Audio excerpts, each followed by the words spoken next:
Hello everyone. इस video में हम बात करेंगे कि रिसेंटली जो गुजरात गवर्नमेंट ने ब्लूप्रिंट दिया है क्लास 10 के लिए बात कर रहा हूँ मैं, और उसमें भी स्पेसिफिक मैथ सब्जेक्ट के लिए। तो मार्च 2022 के लिए जो ब्लूप्रिंट दिया है उसमें हमें स्टैंडर्ड और बेसिक डिवाइड करके दिया हुआ है, ठीक है। तो उसको हम डिटेल से समझते हैं कि उन्होंने किस तरह से ब्लूप्रिंट में दिया हुआ है, फिर आपको स्टैंडर्ड और बेसिक में किस तरह से प्रैक्टिस करनी चाहिए, ठीक है। स्टार्टिंग कहाँ से करना चाहिए, टेक्स्ट बुक फिनिश होने के बाद उसमें भी हम डिटेल से डिस्कस करेंगे। सबसे पहले पेपर देख लेते हैं, चलो ब्लूप्रिंट सेक्शन वाइज।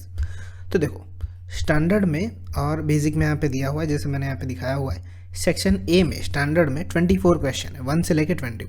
बेसिक में भी 1 से लेकर 24 है, और सेक्शन ए कंपलसरी है दोनों में, उसमें कोई ऑप्शन नहीं है, ठीक है। ऑप्शन का मतलब है ऐसा नहीं है यहाँ सेक्शन बी में जैसे है कि 13 क्वेश्चन टोटल है, उसमें से कोई भी आपको 9 करने। सेक्शन ए कंपलसरी है 24, सारे के सारे आपको अटैम्प्ट करने ही है। तो सबसे पहले बेसिक को देख लेते हैं कि सेक्शन ए में बेसिक में क्या आने वाला है। एमसीक्यूज आएंगे, ठीक है, मल्टीपल चॉइस क्वेश्चंस। एमआरक्यू आएंगे। तो एमआरक्यू का मतलब ये होता है कि एफआईबी एक तरह की जिसमें 3 ऑप्शन होते हैं, ठीक है। आपको इस तरह से 3 ऑप्शन दिए होंगे, ओके। यहाँ पे कहीं पे एफआईबी होगी और उसमें से 3 ऑप्शन में से कोई भी एक चूज़ करना है। फिर थर्ड है ट्रू एंड फॉल्स, ठीक है। इस 3 टाइप के क्वेश्चन होंगे जो ब्लूप्रिंट में दिया हुआ है। अब स्टैंडर्ड की बात करते हैं कि स्टैंडर्ड मैथ्स में क्या होगा। तो उसमें एमसीक्यू होंगे, एमआरक्यू होंगे, ट्रू और फॉल्स होंगे जो बेसिक में थे। अब उसमें एक्स्ट्रा क्या दिया हुआ है, इसमें क्लियरली लिखा है कि एफआईबी होगी। फिर 1 वर्ड और 1 सेंटेंस में भी आंसर हो सकते हैं, जैसा कि प्रीवियस पेपर्स में देखा गया है 2020 और 2018-19 में जो हुए थे वो, ठीक है। फिर ग्राफ बेस्ड क्वेश्चंस, ठीक है। ग्राफ बेस्ड क्वेश्चन हो सकते हैं, ये एक एग्जांपल मैं बताता हूँ, पहले ये देख लेते हैं। और मैच द पेयर वाला एग्जांपल, सारे के सारे क्वेश्चन जो है जो प्रीवियस ईयर में पूछे जाते थे उस तरह से थे। प्रीवियस ईयर में सिर्फ प्रॉब्लम ये होता था कि 16 क्वेश्चन थे, अब उसको बढ़ा के 24 कर दिए सेक्शन ए में, ठीक है। मैं ग्राफ बेसिक क्वेश्चन आपको दिखा देता हूँ कि इस तरह से ग्राफ बेस्ड क्वेश्चन होते हैं। Graph of polynomial is shown in figure 2, then the number of it 0 is, ठीक है। तो जहाँ पे एक्स एक्सिस पे जितना हमारा कर्व टच करता है उतने 0 बनते, इसका आंसर है ऑप्शन ए, ठीक है। इस तरह से क्वेश्चन बनते। फिर स्टेटिस्टिक्स से भी क्वेश्चन बनते हैं, ठीक है। मीन मीडियन मोड के ग्राफ के ऊपर से 1 मार्क्स के क्वेश्चन बहुत सारे बनते हैं। तो इस तरह से ग्राफ बेस्ड क्वेश्चन होते हैं। फिर हम सेक्शन बी की बात करते हैं। तो सेक्शन बी में 2 मार्क्स के क्वेश्चन होते हैं। टोटल आपको 13 क्वेश्चन दिए होंगे स्टैंडर्ड में, स्टैंडर्ड मैथ्स में 25 से लेकर 37, पर आपको अटैम्प्ट सिर्फ 9 ही करना है कोई भी, ठीक है। 4 क्वेश्चन जो आपको टफ लगे या ज़्यादा लेंदी लगते तो वो आप छोड़ सकते हो, आपको 9 ही कंपलसरी अटैम्प्ट करना है। फिर 14 बेसिक में 14 क्वेश्चन होंगे, उसमें से आपको कोई भी 10 करना है, ठीक है। इसमें एक क्वेश्चन ज़्यादा दिया हुआ है स्टैंडर्ड और बेसिक से, ठीक है। फिर स्टैंडर्ड में यहाँ पे 9 क्वेश्चन है, ठीक है। अटैम्प्ट कितने करने, 6 करने। टोटल 9 क्वेश्चन दिए होंगे सेक्शन सी में, 3 मार्क्स का सेक्शन होता है। बेसिक में सी में ज़्यादा ऑप्शन है, टोटल 12 क्वेश्चन है और उसमें से कोई भी आपको 8 अटैम्प्ट करना है। सेक्शन डी में 8 क्वेश्चन है टोटल और आपको उसमें से 5 अटैम्प्ट करने, 4 मार्क्स के क्वेश्चन होते हैं। और सेक्शन डी में बेसिक में टोटल 5 क्वेश्चन होंगे 51 to 55, और आपको उसमें से कोई भी 3 अटैम्प्ट करने होंगे, 4 मार्क्स क्वेश्चन, जिसमें कंस्ट्रक्शन और थ्योरम वगैरह आते हैं सेक्शन डी में, ठीक है। तो ये पेपर पूरा ब्लूप्रिंट आपको पैटर्न दिया हुआ है। अब हम बात करते हैं कि स्टैंडर्ड और बेसिक आपको प्रिपरेशन पहले कहाँ से करनी चाहिए। First of all text book तो मिनिमम 1 टाइम तो फिनिश होनी चाहिए। अगर 1 से ज़्यादा टाइम आपने किया है तो वेल एंड गुड, ठीक है। पहले 1 टाइम तो की होनी ही चाहिए। अब देखो मैं बताता हूँ कि हम प्रिपरेशन कैसे करनी चाहिए। अब देखो हमारा जो गुजरात एजुकेशन जो बोर्ड है वो पूरी तरह से सीबीएसई को फॉलो करता है, ठीक है। हर किसी चीज़ में वो सीबीएसई को फॉलो करते हैं हमेशा से, ठीक है। उनको देख के ही हमने स्टैंडर्ड और बेसिक गुजरात गवर्नमेंट में इन्वॉल्व किया है। अब सीबीएसई में स्टैंडर्ड और बेसिक का क्या मीनिंग है हम सबसे पहले वो समझ लेते हैं, फिर हम थोड़ा आगे डिटेल में डिस्कस करेंगे। देखो तो सीबीएसई में सिंपल सा मीनिंग ये है, वो स्टैंडर्ड मैथ्स किसे कहते हैं, तो वो जो रेगुलर 2015-16 से जो पेपर निकालते थे उन रेगुलर पेपर को उन्होंने कहा स्टैंडर्ड मैथ्स, ठीक है। और उससे लेवल कम करके थोड़ा लेवल कम करके पेपर बनाया गया जिसे कहा गया बेसिक मैथ। इतना सिंपल सी बात है उसमें, ठीक है। रेगुलर पेपर आते थे वो वही लेवल के रहते थे, उनको स्टैंडर्ड मैथ्स बोल दिया गया, और थोड़ा कम लेवल के निकाल गए जिनको मैथ्स नहीं लेना है आगे जाके फील्ड में, उन पेपर्स को बोला गया बेसिक मैथ। सीबीएसई ने इंट्रोड्यूस किया था। अब हमारी बात करते हैं कि गुजरात गवर्नमेंट ने सीबीएसई जो बुक यूज़ करता है एनसीईआरटी वो कब लागू की थी, ठीक है। तो 2019 से 2020 में ये इंट्रोड्यूस किया गया था एनसीईआरटी बुक्स, ठीक है, फुल सिलेबस, ठीक है, ये मैं बात कर रहा हूँ फुल सिलेबस में।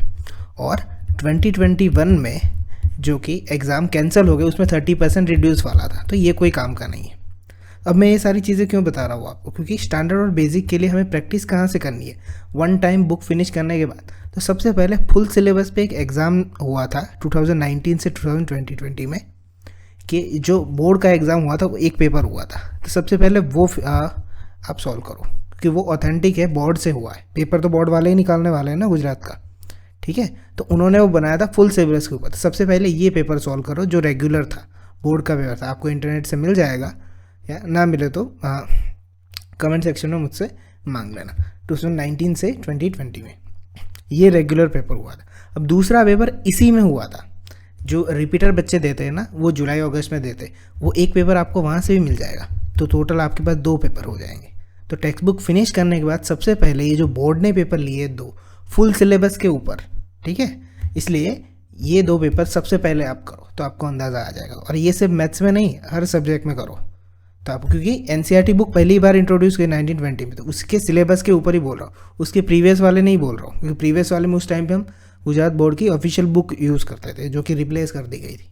तो सबसे पहले ये 2 पेपर करो, फिर आप कोई भी जो पेपर आपने परचेस किया है वो प्रैक्टिस पेपर कर सकते हो। सबसे पहले ये 2 पेपर कर देना, उसमें ज़्यादा डिफरेंस नहीं होगा, मैं आपको बता देता हूँ। फॉर एग्जाम्पल ये देखो, सेक्शन डी देखो, इसमें कितने आपको कंपलसरी है, 5 क्वेश्चन है।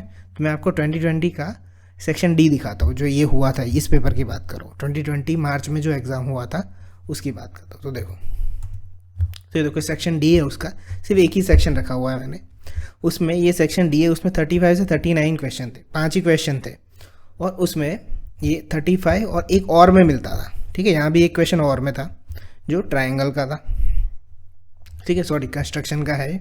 फिर 36, 37, 38 और 39 में एक ऑप्शन में मिलता था, इन दोनों में से आप कोई भी एक क्वेश्चन कर सकते हो, ठीक है। तो आप देख सकते हो टोटल 7 क्वेश्चन थे, उसमें से आपको 5 क्वेश्चन अटैम्प्ट करने थे। तो सिमिलरली ये पेपर पूरा, क्योंकि पूरी टेक्स्ट बुक के ऊपर से, तो आपकी अच्छी खासी प्रैक्टिस हो जाएगी। तो सबसे पहले आप ये 2 पेपर प्रैक्टिस कर देना पूरा अच्छे से, ठीक है, इतना आप कर सकते हो। और पेपर सॉल्व करने के बाद अब जिन बच्चों का स्टैंडर्ड मैथ्स है मैं उनकी बात कर रहा हूँ, ठीक है।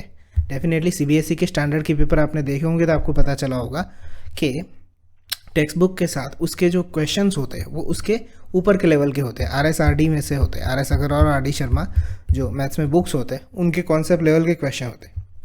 कॉन्सेप्ट बुक का ही होता है, पर उससे ज़्यादा क्वेश्चन थोड़े हाई लेवल में, एप्लीकेशन लेवल पे पूछ लेते हैं। अगर आपने ये दोनों बुक सॉल्व किया तो आपको पता होगा। तो स्टैंडर्ड मैथ्स वाले बच्चे एक बार टेक्स्ट बुक फिनिश करके ये जो 2 पेपर मैंने बताया वो फिनिश करके आप आरएसआरडी के क्वेश्चन प्रैक्टिस के लिए कर सकते हो, क्योंकि उनका इतना लेवल तो रहेगा। अब मैं बेसिक वाले बच्चों की बात करूँ, बेसिक बच्चे कौन लेते हैं, जिनका मैथ्स एवरेज होता है, सिंपल सी बात है। तो आप टेक्स्ट बुक फिनिश करके ये 2 पेपर करो, ठीक है, और उसके बाद टेक्स्ट बुक ही फिर से रिपीट कर दो, ठीक है। आपके मोस्टली 99% चांस है आपका पेपर टेक्स्ट बुक में से ही होगा। ऐसा मैं किस आधार पे बोल रहा हूँ वो भी मैं बता देता हूँ। सीबीएसई ने जब ये 2020 की बात कर रहा हूँ, उनमें उन्होंने बेसिक का पेपर है, आप इंटरनेट पे है ही, अब उठा के देख लेना, उसमें मोस्टली क्वेश्चन, ये जो 99% बोल रहा हूँ, सारे क्वेश्चन टेक्स्ट बुक में से है, ठीक है, 1-2 क्वेश्चन को छोड़ के शायद से, बाकी सारे क्वेश्चन सीबीएसई ने भी बेसिक के टेक्स्ट बुक से ही निकाले हुए। तो हमारा बोर्ड उसी को फॉलो करता है, सिंपल सी बात है। तो बेसिक के क्वेश्चन होंगे, जितने भी स्टूडेंट्स होंगे जिन्होंने बेसिक लिया हुआ है वो मोस्टली टेक्स्ट बुक फॉलो करें, ठीक है। ये पेपर सॉल्यूशन करने के बाद text book minimum 2 to 3 times revise कर ले, और फिर टाइम बचे तो आप अदर पेपर प्रैक्टिस कर सकते हो, ठीक है। तो फिर मिलते हैं नेक्स्ट वीडियो में। अगर मैंने जो समझाया उसमें अगर कोई चीज़ नहीं समझ में आई, कोई डाउट है, तो आप कमेंट कर सकते हो। बाकी मिलते हैं नेक्स्ट वीडियो में, स्टे ट्यून।